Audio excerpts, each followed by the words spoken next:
Hello, ladies and gentlemen. Still a humble boy, Ken, original, the Chummy Ken views, man. You know how we're dropping it back to back.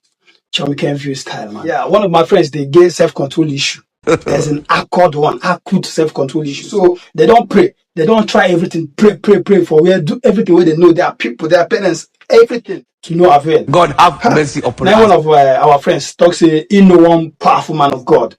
We go feel cure the issue. Say me we go meet the. I said, what do they wait for now? Make we go now. So now we put them to arrange. Can't go meet the pastor. So we go there. But before we go, I tell the guy, see, as we dey go this thing so now, may you mind yourself. Control yourself because the pastor where we they go meet now, I don't know whether a man or woman. Because if na woman a problem, because all the woman pastors they fine, you know as they fine. If na woman, control yourself, no go mess this up for there. Tell her, draw your ear, tell her, be careful, say no problem, no problem.